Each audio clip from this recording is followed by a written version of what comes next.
All You Can Lead is a channel about leadership and self-development topics. Welcome everyone back to my channel.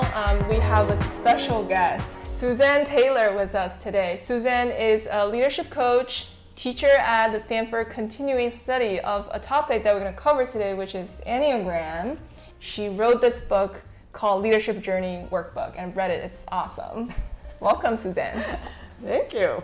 So if you like what I'm talking about here, like and subscribe.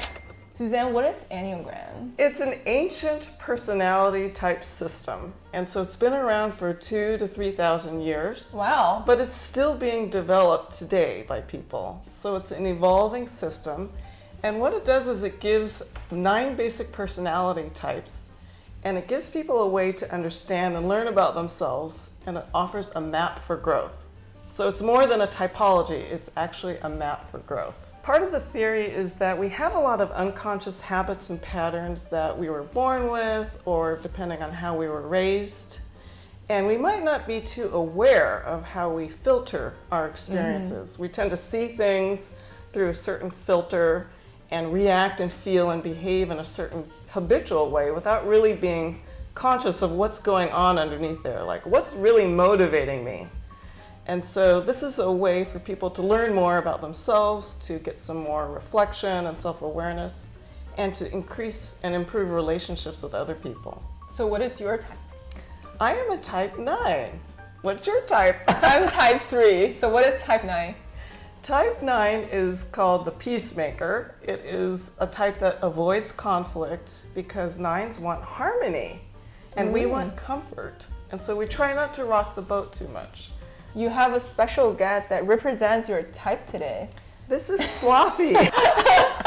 And part of type 9 is this passion called sloth or laziness. Oh. And so this is just a funny little playful reminder of my type and maybe some of my habitual patterns. Like maybe instead of setting a goal and getting energized and working really hard towards it, maybe instead I'll watch something on Netflix.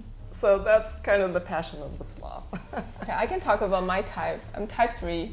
Type 3 is what we call achiever. Achievers get a lot of energy by getting things done, proving themselves with achievements. So they're usually a little bit of like restlessness and workaholic types. I didn't really understand type 3 very much until I met Suzanne, who really did a very in-depth diagnosis of what type of type 3 am I. And she introduced a new concept to me called subtype. What is subtype? Yeah, for some of you who may be familiar with the 9 types, you may be interested that there are actually 27 types, not 9 types, because there are 3 subtypes for each of the main types. And so it's more specific and therefore more useful if you can figure out your subtype and then work on growth and development for that subtype. So sometimes within a type, like within type 9, there's self-preservation 9, which is my type, there's social 9, and then there's one-to-one 9. All 3 of those types have a lot of similarities, but they all have some significant differences. And a lot of people have heard about the wings and arrows. And here's a little graphic of the Enneagram symbol.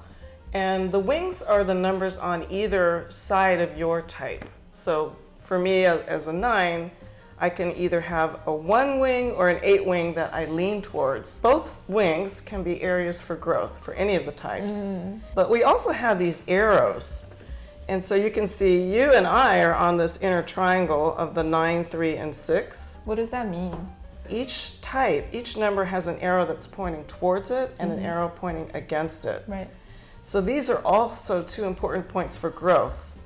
And it's more growth, greater growth than with the wings. And there's a certain order. So first you go towards the arrow that's pointing towards your type. Having a YouTube channel is a very wonderful example of a type 3. And me going along with it is where I'm challenging myself to go to the 3 arrow. So I think it's a good starting point if you don't know what type you are. Yeah, there's a free assessment at cpenneagram.com, and it's called a micro test. And it's free and it's pretty quick. So that at least is a start. What are the growth areas that you have tried and succeeded or failed? And so first is just learning and accepting some of these things. And then realizing, well, how has this maybe affected me over my whole life? And why did this happen? And realizing, oh, I grew up in a type 3 culture, which is the United States, and my mom was a type 3. I had to get straight A's, right? My dad was a type 2. He was a doctor. They're both still alive. And so I had these really strong influences of 3 and 2, my two parents and this United States culture. And so I knew that if I could achieve and get those A's and be a good girl, but also caring, like caring for others, like my dad did as a doctor, that those things would help me be successful. But what they weren't really addressing was, how do I feel inside? Like, what emotions am I feeling? What's my interior world? Not just what am I achieving on the outside.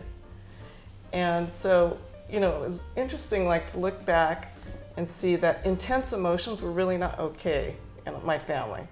So if you're feeling something intense, you'd go to your room and close the door. We wouldn't really talk about it or share it.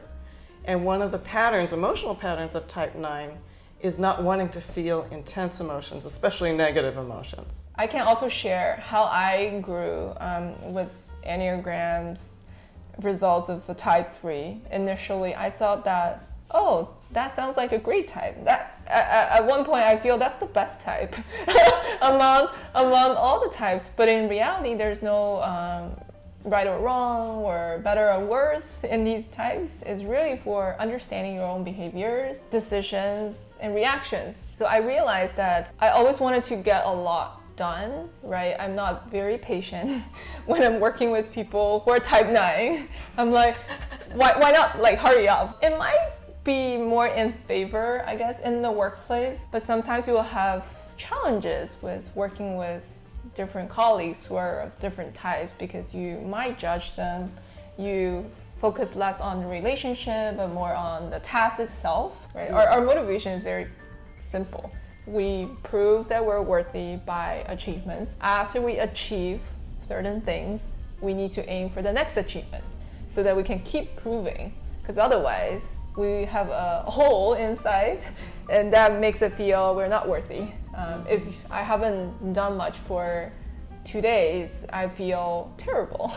So sometimes it's not very easy for me to practice self-compassion and self-care. I'm just noticing also some differences in the two of us. That's so funny. You are sitting upright, good posture on the seat, and I'm a little bit slouchy. That's so typical for the body language too.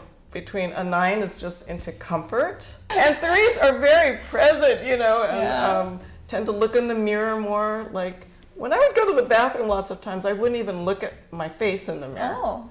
I mean, I would occasionally just to kind of, put on my makeup or brush my teeth or something, but often I would not even look in the mirror, whereas a type 3 they pass a mirror, would look in there, so there's just so many interesting differences, but of course we learn from each other. I wanted to give the audience opportunity to learn more. What books or podcasts would you recommend? Yeah, I brought 4 books that I would recommend. Yeah. So one is Bringing Out the Best in Yourself at Work by Ginger Lapid-Bogda, because she really explains how to use Enneagram for business skills like communication, giving feedback, managing conflict, managing teams. Mm-hmm. And also the Enneagram Guide to Waking Up. This is by Beatrice Chestnut and Uranio Pays. And this one does get into subtypes, and it's more about the personal growth. They call it going from the zombie state to waking up and becoming a lot more aware. Sounds scary, but super, super accurate. When I went through the process, I resist the zombie words, but then later on when I reflect back, it was so true. I think part of it is this idea that we all don't know what we don't know. That's right. And that's true of everybody at any point in time. Mm-hmm. So part of this is to reveal some of those things you didn't know, and suddenly you go, oh, it's very intriguing if you're interested. B also wrote The 9 Types of Leadership, and so this is a really great Enneagram book all about leadership. And then Ginger also wrote The Art of Typing, And this is great if you're not sure what your type is. All right. Thanks so much, Suzanne, for coming to our channel. We learned so much from you about Enneagram. Thanks for coming. Thank you. It's been fun. Thank you all for watching this video. I'll see you